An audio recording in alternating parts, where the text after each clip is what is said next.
with me. So I'm Danielle McFadden. I'm the president of the Greater Lowell Chamber of Commerce. Very excited to have Secretary Kennealy here. As you can see, he has quite the resume. I've been fortunate to be on the weekly phone calls with the state on Friday afternoons, as many of us have. They are so informative. We really want to thank you for your leadership, along with Governor Baker, Lieutenant Governor Polito. The state has been doing a phenomenal job, and I've been seeing it even in the news, how much Massachusetts is brought up. We really are a model for what's happening throughout the country. So thank you to Secretary Kennealy for being here.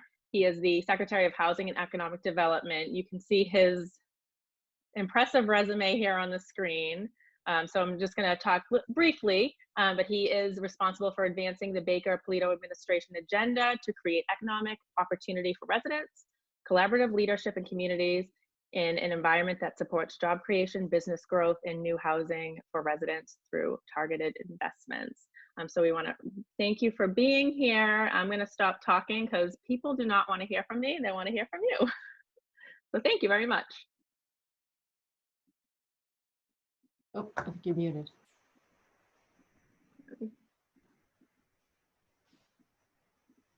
Okay, let me find him on the list. Mike, you're muted. Oh, sorry, guys. Oh, there we go. I started talking and I was on mute. I apologize. I've only done 1,000 Zoom calls the last couple of weeks, so I should be better at this. Well, Danielle, thank you so much. Great to be with you all today.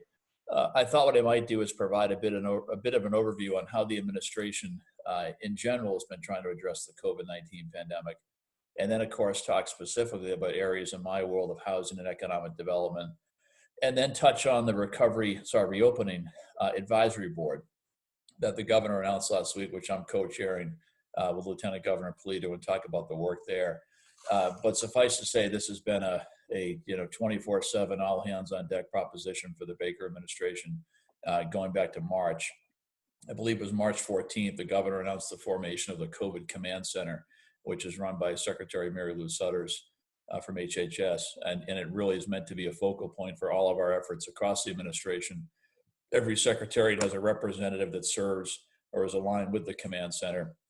I think it's proven to be a good construct to leverage all the resources and capabilities of state government to address both the pandemic and its consequences across the Commonwealth. Soon after that, and late March, the governor announced the formation of the COVID advisory group, which is a group of medical experts in infectious diseases and other areas that are providing just world-class advice to the folks in the command center as they go about their work. So we got I think a great team pulled together in a way to leverage all the capabilities of the administration. The governor's been giving daily briefings for some time now on the status of and the numbers of the virus across the state and the key metrics we're tracking. You've probably seen some of those. We've been very focused on testing and tracing. We're now testing thousands of folks every day. We're a leader in testing per capita, and we have, I think, probably the highest scale tracing program of any state in the Commonwealth. Those have been any state in the country, that is, and those have been really important initiatives as we combat this virus. As you all have seen, the governor has had a stay-at-home advisory for some time now, a restriction on gatherings above 10 people. And of course, this essential and non-essential business designation, where businesses deemed non-essential have to close their physical locations to customers and employees. They're encouraged, if they can, to conduct their business online or through other means, but in terms of closing physical locations, and make no mistake, that's had enormous economic consequences across the state, and we're mindful of those impacts.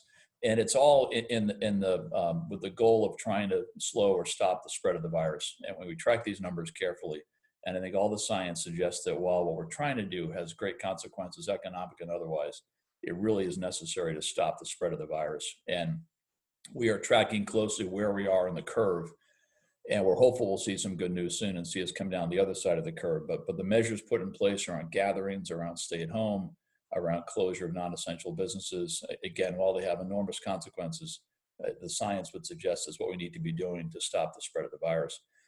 With respect to our interactions with the business community, as Danielle mentioned, we do a weekly call with all the chambers of commerce across the state. We've got 100, 150 people on those calls. And it's been very helpful, I think, for us to hear the questions people have and what's on people's minds. And it's been a great channel for us to communicate updates from the administration and new initiatives. And it's just really, really important we stay in close touch during these difficult times. I think the interaction has been terrific, and we're always pleased to hear what's on people's minds and try to respond where we can. I have a similar dialogue with folks on the housing side of my portfolio. Obviously, a lot of challenges with respect to housing stability and homelessness, but long way of saying engaging with stakeholders across the state in both the housing worlds and the business worlds have been a real priority for me over these last 6 weeks or so. In terms of specific initiatives, we have tried to, as best we can, help our small companies in particular access capital during this time. We had stood up a fairly modest-sized $20 million fund for small business through our Mass Growth Capital Corporation. When that fund was frankly depleted pretty quickly, we have steered our companies towards businesses by under the Small Business Administration at the federal level, their Economic Injury Disaster Loan Product, and recently the Paycheck Protection Program, and have been very engaged with our banks in the state, encouraging them to offer those programs. And I think the banks have been terrific. It's been this is a lending channel, if you will, the small business loans, where the volumes now are unprecedented, and it's required a lot of work. There's a nice article over the weekend in the Globe about this, where bankers are literally working around the clock to facilitate these loans to their customers. We now in the Commonwealth have gotten, I think it's about $17 billion of financing through these loans. So it's been successful, at least in terms of the volume of capital that's come in. But obviously there remain gaps, and we're trying to help fill those gaps where we can. In addition to capital, we've tried to stand up a technical assistance effort for our small companies, led by the Mass Growth Capital Corporation and the Mass CDCs. We now have 48 technical assistance providers across the state that are helping our small businesses navigate these programs and otherwise deal with what's a very challenging set of circumstances for them. Under my secretariat is also the Division of Insurance and Division of Banks. They issued guidance very early on in the cycle with respect to encouraging insurance companies and banks to be lenient and work with their customers constructively during this time, both individual and corporate customers. I think the response there has been terrific. We have, on the housing side of my world, we have had legislation and guidance with respect to suspending evictions and foreclosures. And we provided more funding for our rental assistance for families in transition program. Obviously a very difficult time for families trying to pay rent during this period of time. We have endeavored to extend permits, both municipal permits and state permits for construction, knowing that a lot of work is not going on at this time. And in particular, I'd say in the housing world, where I spent a lot of my time, we were using the words housing crisis before the current crisis. And we want to make sure as best we can that the housing production continues during this time. And I guess the last thing I touch on before I talk about the reopening advisory board is a great way where the business community has stepped up in a big way, which is around manufacturing of personal protective equipment, or PPE. As we probably all have read, this stuff is in short supply, and the need is unprecedented. And sometime back in March, we encouraged our manufacturers, if they could, to repurpose their production lines and manufacture masks and gowns and other products. And we have something called the Advanced Manufacturing Collaborative, which I co-chair. And it's meant to really, advance our strategic position in advanced manufacturing. We've got a great one here in the Commonwealth. But now engaging those companies and encouraging them to make a lot of this PPE stuff that we need right now. And that's been really, I think we have 200 companies now in that program, and a $10.5 million grant program to help companies repurpose their production lines. And it's been, I know when the governor first announced this, he used the word inspiring. It has been inspiring to see these companies, answer the call and try to make more of the equipment we need for our healthcare providers and first line responders and others. So that's a bit of what we've done generally across the administration, specifically in my world in housing and economic development. And I'll spend some time now on the reopening advisory board. So the governor announced this last week, and we have a 17-member board co-chaired by myself and the lieutenant governor. And the idea is by May 18th, we will have a strategy in place to reopen the Massachusetts economy.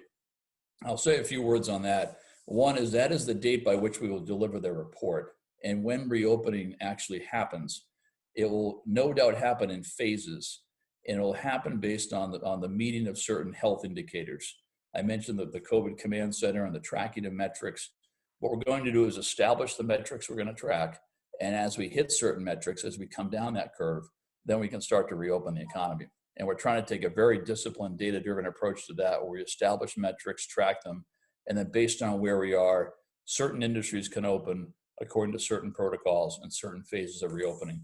It's really, it's work that requires a lot of stakeholder engagement. So we have, since last Wednesday, we do literally hours of Zoom calls every day with industry groups and others to get their input. I think we've done 30 so far. We'll probably do 40 or 45 when it's all said and done. But these are industry vertical specific groups and technology and hospitals and retail and restaurants and manufacturing and others, and some of the business associations around the state, but really get people's input on, for their industry, what does reopening mean? What does it require? Can you meet certain basic public health standards? And I will say the industry groups have been really well prepared. I think they've given a lot of thought to the fact that, when they're able to reopen, it's going to be a different world and they've got to meet different standards. And so I'm optimistic that we'll come out with a great plan on May 18th. And then as our health metrics improve, execute on a reopening strategy. So maybe I'll stop there and see what questions people have and see what's on people's minds. Thank you so much. This was so informative. Stephanie Cronin from the Middlesex 3 Coalition is going to facilitate the question and answer part of it. Hi, Stephanie. Okay. Good morning, Secretary Kennealy, and thank you for everything, all your information, your support, the transparency, and there's just so much information. You have a great website, by the way. I just want to promote that. Oh, and good. A good resource. But I do have a few questions, and I just want to go back to a couple of items that you've touched upon. But with an eye on reopening, I'd like to get more information about PPE as well as testing. And with regard to testing, could you give me some more information about the capacity in the region for the businesses to ensure that their employees are healthy or that they have the antibodies? Are there going to be more testing facilities being established in this area? Stephanie, we're going to have a lot more to say on testing, I think, over the next week or so. It's got to be a critical part of a reopening strategy. As I said, we're testing now at the highest per capita amount of any state, but I think we have a little ways to go in terms of where we want to be on testing. And I will say testing is going to be a really important part of the strategy, but also just some of the basic public health guidance we're getting around distancing and wearing face coverings and others. I think all those will play a really important role in stopping the spread of the virus, but testing is an important part of that. And the testing plus the tracing program, I think, is going to be really critical as well. And it changes so quickly too. But going back to the face covering as well too, and I've been talking with a number of businesses. Obviously, you have as well too. And they're scrambling to obtain the face masks, the shields, the no contact digital thermometers, and all this stuff. And yeah. I had one who said they purchased thousands of dollars of face masks from their trade show supplier who makes those giveaways at trade shows. Yeah. So my question is this though, is there a coordinated approach in terms of a supplier list that the companies can go to for suppliers that will provide quality equipment as well, or even better, is there a nonprofit, whether it's on the state level or maybe it should be at the regional level, but I think the state level makes sense, and maybe it's the advanced manufacturing partnerships where they can purchase some of this equipment so we're not all competing against each other? Yeah, so we've had something now called, I think it's the Supply Hub, which MassBio had helped set up, I think now almost 2 months ago, back in March, where they basically went out to their members and said, if you have some of this stuff and you're willing to either donate it or sell it, come through Supply Hub to do that. And that's been a really important channel for I believe predominantly our healthcare providers. And what we're spending a lot of time thinking about now is as we transition into reopening and more businesses need a lot more of this equipment, what do we do there? Part of that could rely upon our manufacturers, because I think you're going to see those numbers ramp up pretty dramatically in terms of what people are manufacturing. So we're spending some time on that one. I'm not sure if the answer is going to be a statewide effort or whether it's going to be group purchasing efforts specific to industries.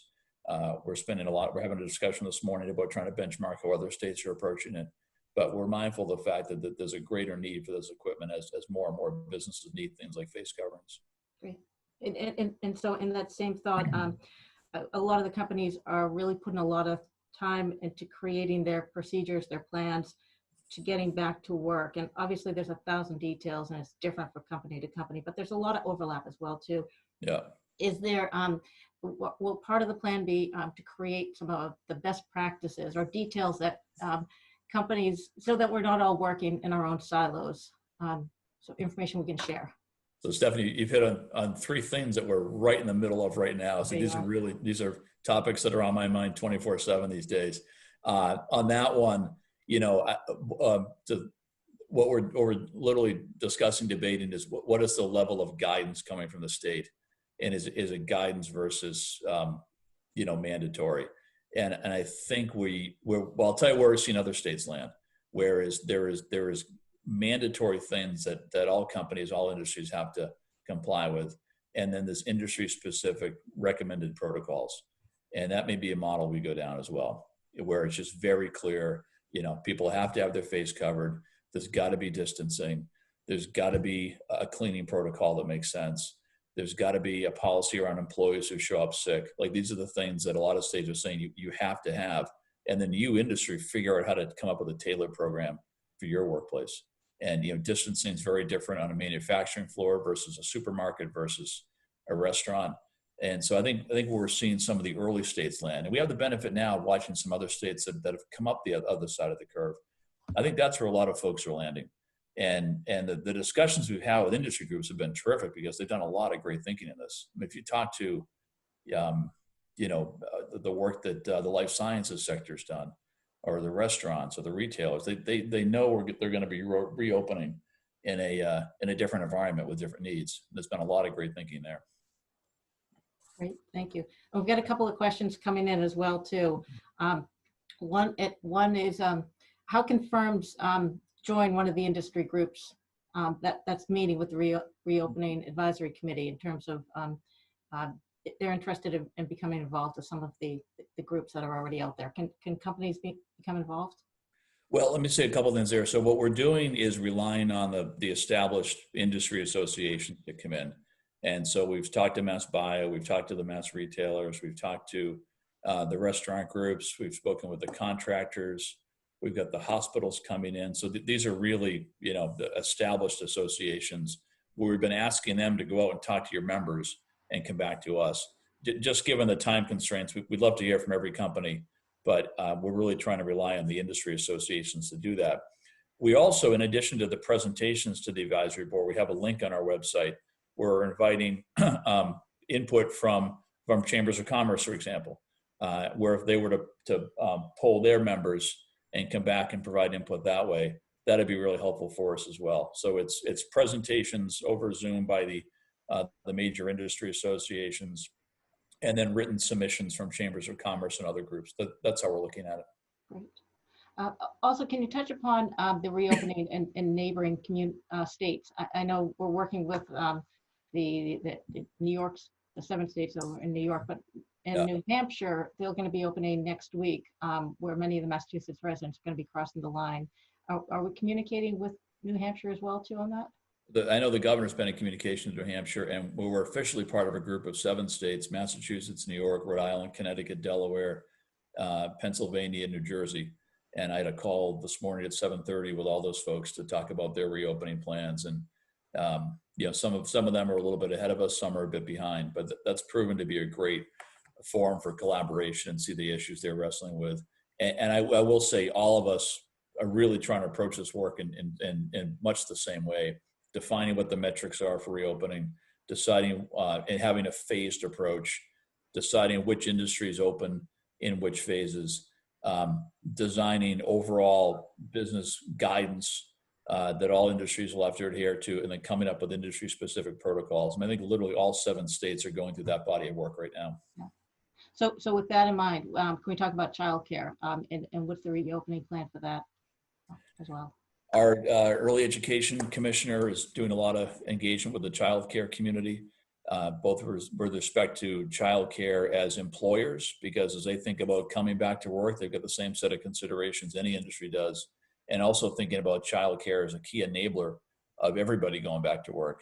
And the exercise there is similar to the exercise that we're undertaking with transportation. If childcare and transportation are enablers, thinking about supply and demand, if you will, what is going to be the demand for those services as people come back to work, and how do we make sure we have enough supply? In some respects, that the supply may be somewhat defined, and that's the question of trying to make sure the demand is synchronized with the supply. For example, with transportation, the T and commuter rail will continue to run, but if there are distancing protocols, there will be. That argues for a different level of capacity on the T. So we're spending a lot of time on childcare and transportation as key enablers of a reopening strategy, and making sure we have a matchup between supply and demand. And in terms of opening, the PPP program, there's 8 weeks to use the funding. Do you think that deadline will be extended since things are taking longer than we anticipate? I don't know, Stephanie. I've spent a lot of time with Bob Nelson, the SBA administrator here, has been a great partner for us on this stuff. And I would be hesitant to handicap how federal legislation comes down. I will say that is a program that works really well for some industries and really does not work well for others, is what we're hearing. And if you think about the terms in the program, it's predicated on a business that has 8 tough weeks and goes back to normal. I think that may describe no business at this point. And so there may be a need to think about, I hope there'll be an effort to think about, geez, what are the real needs of industry and how can we make some modifications there? I admire the speed with which they stood that program up. And in the first round of PPP, it was $10.4 billion in Massachusetts in 3 weeks. That's an incredible sum of money. But I think if folks could take a step back and have a thoughtful assessment of that program and where the gaps are, that would be a good exercise. But obviously that's at the federal level, and we'll advocate where we can and certainly keep a close eye on it. Yeah, we're hearing from businesses that they've received some of the funding, but they have no idea if they're going to have to repay it or not. They're just moving forward, hoping they don't. We heard that loud and clear from the restaurants, where a lot of them took it and they said, geez, I'm not bringing people back to work now because I'm not open. And so the question for them is, do they bring people back to work in an environment that's very different? The answer to that is almost certainly no. And then the question is, do they keep the money or not? You can keep the money and use it, but then it's a loan, not a grant. So I think the question a lot of industries will face is, do they keep it knowing it's now a loan, not something that's going to be forgiven? So in terms of the guidance there's guidance for industry groups, but will there be guidance for the municipalities in terms of how they should manage and oversee the reopening of businesses?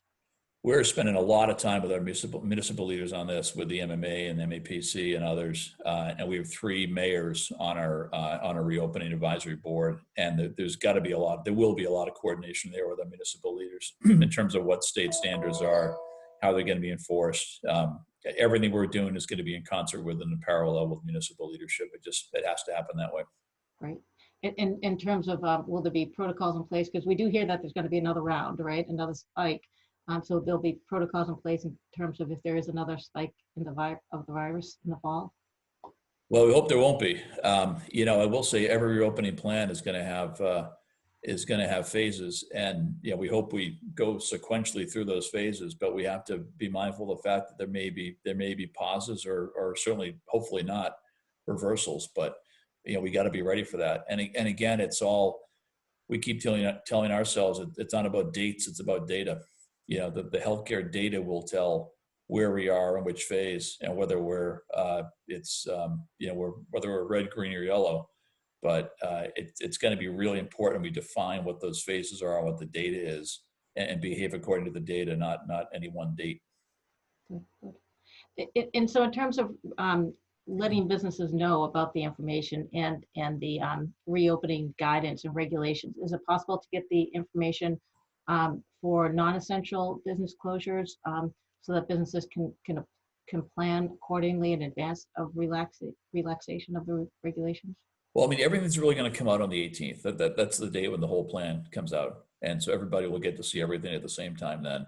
And what it will have again is what industries can open in what phases and what are the protocols, and everyone can take a look at that. I think we will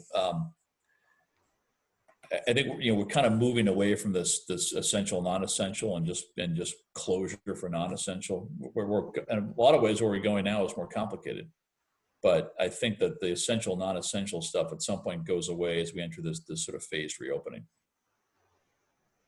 Thank you. And I know I'm trying to read a lot of the questions that are coming up, but if other people have questions and they want to raise their hand or jump in, feel free to do that. I'd like to hear from other people as well too. I do have a question regarding the federal policy, but in terms of if it's if they're going in a different direction, is that a challenge for us, or does that matter? Federal policy on reopening? On reopening.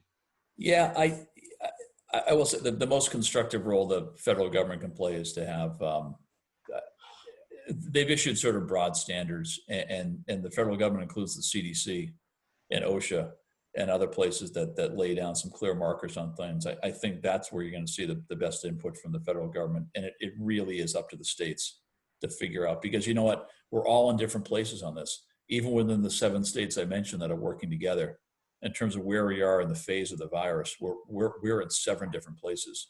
Some are more similar than others, but it really has to be a state-driven strategy that says, you know, when do certain industries reopen at what time. And are you hearing that there's a concern from businesses to get employees because they're able to make more money on unemployment than? Yeah, we're hearing some of that. Obviously, that goes away July 31, but we are hearing some of that for sure. Good, thank you. Okay, I see a question from Jessie Harris. So I'll turn it over. Hi there.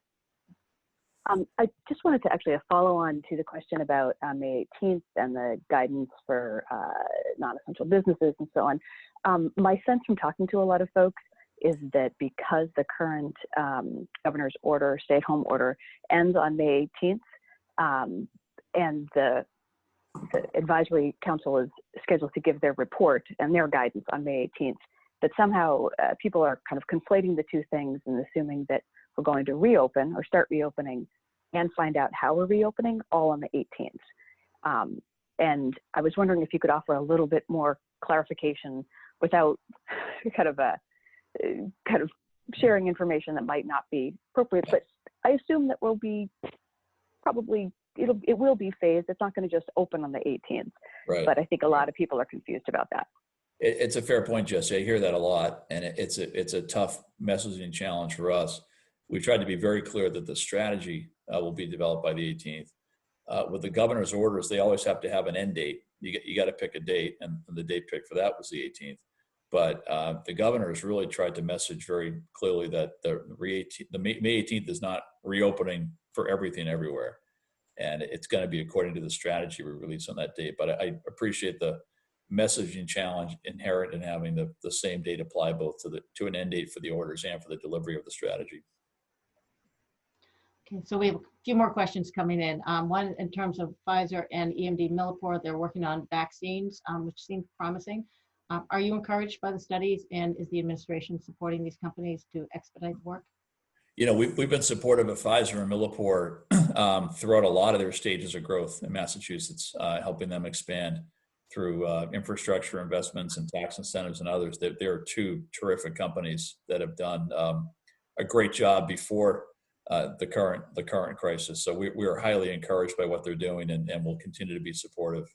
But I really admire what they've done. They've added lots of employees in Massachusetts over the last 5 years. They're terrific partners, and wish them Godspeed in what they're developing. Good, thank you. And I have 2 questions regarding summer programs for kids, whether they're camps at the community colleges or just programs happening during the summer. Obviously, we can't see the future, but any thoughts, any insights? My insight is that we have to tell people something specific really soon on that. We have to. It's May. What's today? May 6th. So yeah, we're mindful of the clock and the calendar on that one. Thank you. And can the state provide liability protection for businesses in case they're sued by someone claiming to have contacted COVID-19 at their place of business? Liability generally is a topic that's come up a lot. And we have to have a discussion on how to address it. I don't have a great answer for you on that one. That's come up in a number of our conversations. I know there's been some discussion at the federal level on that one as well.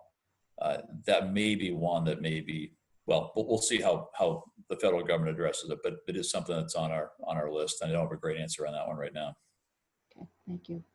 I know I want to be mindful of your time as well too. And again, if I didn't ask the question the right way, or if anyone wants to follow up, or if they have other questions, please either raise your hand or unmute yourself, or just jump in as well. And Danielle, I don't know if you want to follow up as well. I was just thinking that you are doing a great job with all the questions. You should be a radio reporter. Really? Not TV? Yeah, exactly. Thank TV, you. you're right. But what we've been hearing from businesses is just what it's going to look like when we reopen. So we're just trying to think of that. And also, if we do go through a second wave of this, what are some best practices that we can take from this time around and make them even better for if there's, God forbid, a second round of this. I know. Well, one thought on that is the best way we can help prevent a second round is to have a thoughtful, phased strategy in the first round, right? I mean, if we open everything tomorrow, I think we know what the outcome's going to be, right? So we have to have a thoughtful, data-driven, phased strategy driven by health indicators. And it's our hope that we do that. We're not going to have the second round. Now, no one can predict the future, but I think we know for sure if our strategy is too aggressive and too fast, we run that risk of a second round. Great, thank you. And in terms of the panel to reopen, I'm assuming the panel is on your website, and we can post the website for everybody to take a look at, because there is a lot of great information there, and I think it is a nice centralized source. But is there a small business representative on that panel? There is. We have a restaurant entrepreneur and we have a bookstore entrepreneur on the panel. And then we're hearing from NFIB and we're hearing from a number of, we've heard from the retailers, we've heard from the restaurants. So yeah, I think we've heard from the CDCs who work with lots of small companies. So I'm confident that between the folks we have on the panel and a lot of the associations will engage, and the voice of small business will be at the forefront. Right, thank you. This is a good question, and it does make me think about where we're going to be after all of this in terms of our economy and the unemployment. And I mean, I'm sure you've been hearing that we're going to be getting into some tough times as well too. But will there be training dollars for folks that can't go back to their industry for retraining at whether the community college, universities, or wherever? That's a really good question. We've been thinking about two things we have to get done. One is reopening, but the second is in recovery. And there's a lot. So we're kind of laser focused on the reopening strategy by May 18th, but there's a long set of questions that face us after that in terms of what does economic recovery look like in Massachusetts. And a big part of that is workforce, right? Because you have hundreds of thousands of employees in industries that have been really hard hit by this, right? So are those folks going back to the industries they were in before? If not, how do you think about reskilling, hopefully in a rapid way into more promising industries? There's a lot of questions about what an economic recovery strategy looks like. And we're going to get to that probably right after the 18th, but we're trying to think about reopening and then recovery is too highly related, but a little bit sequential in terms of how we're thinking about it. Great, thank you. Hey, Stephanie, it's Susan Cook. I have a question. Great. I'm wondering if there's been any discussion on mandating businesses to open like they have done in Georgia, and the huge implications of people coming off unemployment and having to go back to work when the business can't necessarily afford that, and how the money of unemployment shifts back to the business owner. Yeah, I don't want to completely forecast what May 18th looks like or what a report looks like, but I think a mandate to return to work is problematic for a number of reasons. One of which is not every industry and company will be able to meet what we think are the right protocols at this time. And again, in the spirit of this reopening has to be phased and careful. I think it's incumbent on businesses to reopen when they feel like it's the right time for them, when they can meet the standards, when they have the workforce, frankly, when they see the right customer demand, because that may take a little while to return. But I think I will. Let me say this: we have not talked about yet a mandated reopening. It's more saying, what folks can do at certain phases, versus what you have to do. That's great. Thank you. Great, thank you. So we have a few more questions. I want to be, I know we only have you for a limited time, Yeah. but from Christine McCall, the city of Lowell, she mentioned that the New Hampshire governor is providing PPE for businesses and creating pickup locations throughout the state. Is Massachusetts considering doing something of the same, or should municipalities be thinking about it, or regions, or how can we move this forward? That is very much a work in progress, what the PPE strategy is. I will say, I know in my conversations with the other 6 states, I don't think any of them are at the state level providing PPE to companies.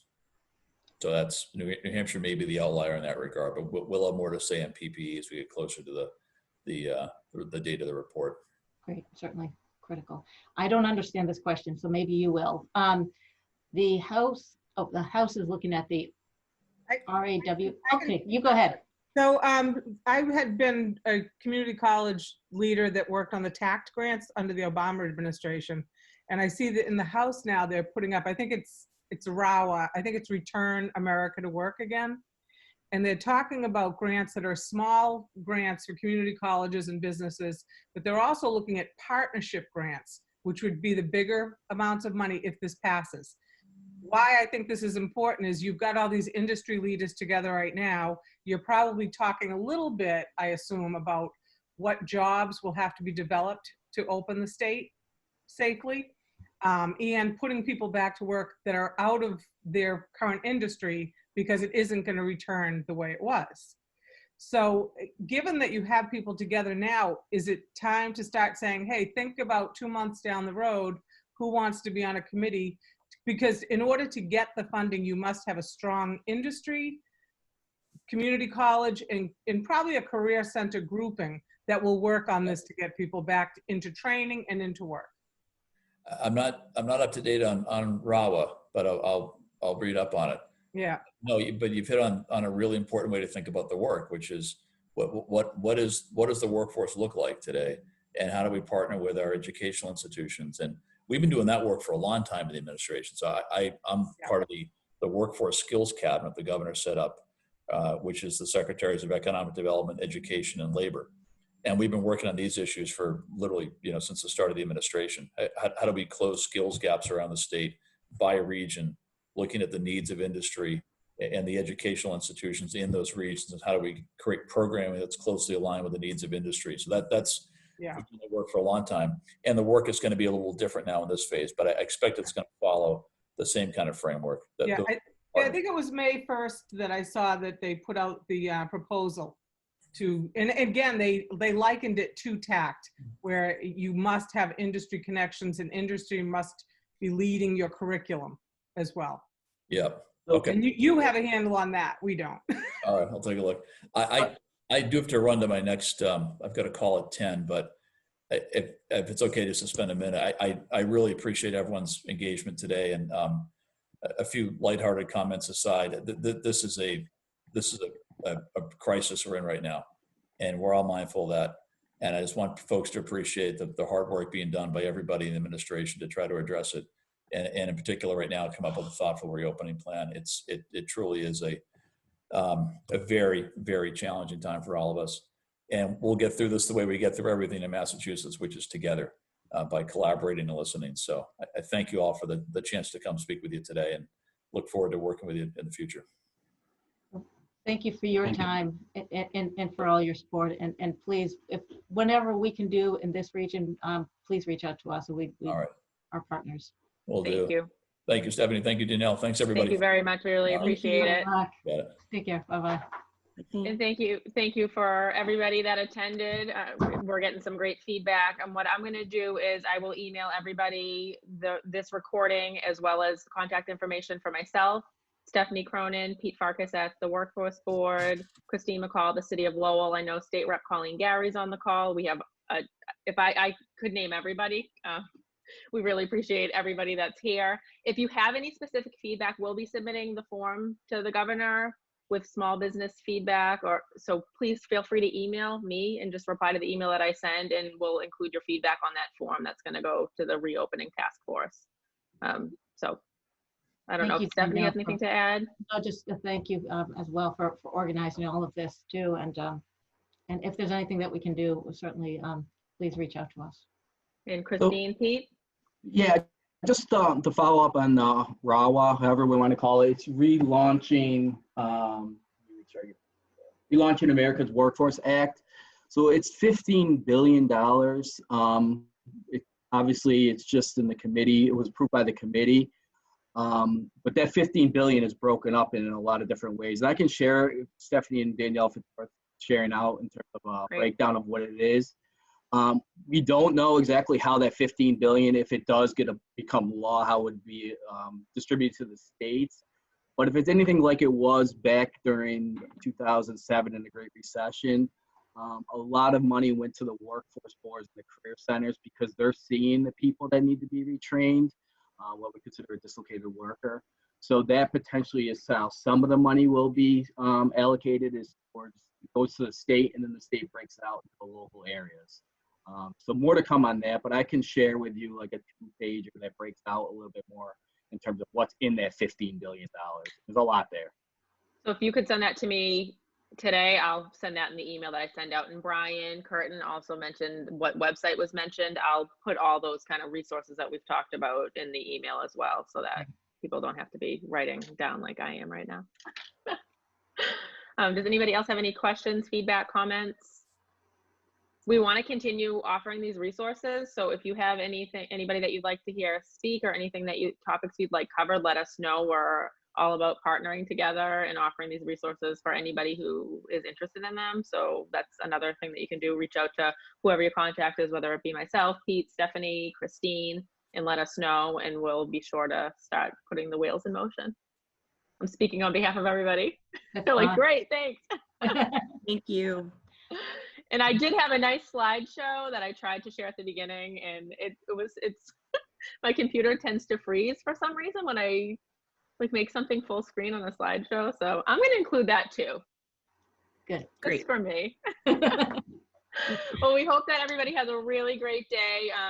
Definitely check out the calendars and websites for the Chamber, Middlesex 3, the Workforce Board, and the City of Lowell. We have a ton going on, and we just want to continue to offer any resources we can for everybody.